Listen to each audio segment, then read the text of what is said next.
Hello guys, আসসালামু আলাইকুম।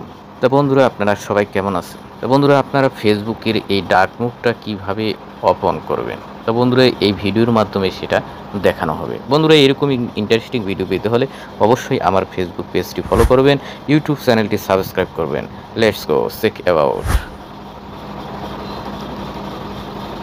তো বন্ধুরা, আপনারা সর্বপ্রথম ফেসবুকে প্রবেশ করবেন, করলে এরকম একটি ইন্টারফেস চলে আসবে। এখানে ডান দিকে কর্নারে যে থ্রি লাইন অপশন আছে, এখানে একটা ট্যাপ দিবেন।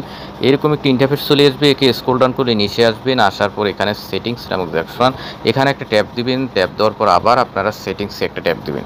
ট্যাপ দিলে পরবর্তীতে এরকম একটি ইন্টারফেস চলে আসবে, এখানে স্ক্রল ডাউন করে নিচে আসবেন। আসার পর এখানে ডার্ক নামক যে একটা অপশন দেখতে পারবেন, আপনারা এই ডার্কে একটা ট্যাপ দিবেন। ট্যাপ দিলে এরকম একটি ইন্টারফেস চলে আসবে। এখানে ৩টি অপশন পাবেন। আপনারা যেই অপশনটা রাখতে চান সেটা রেখে আপনারা সেটিংসটা ঠিক করে নিতে পারবেন।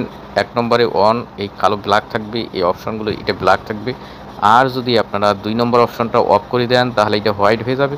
এবং ইউজ সিস্টেম সেটিংস নামক যে অপশন, এখানে এটি লিখ দিলে সেটাও হোয়াইট হয়ে যাবে। আমি দেখাচ্ছি, এখানে ট্যাপ দেন, এই দেখেন এরকম হবে। এখানে দিলে এরকম হবে। তো আপনারা কোনটা রাখতে চান সেটা রাখতে পারেন। ওকে বন্ধুরা, ভালো থাকবেন, সুস্থ থাকবেন। আসসালামু আলাইকুম।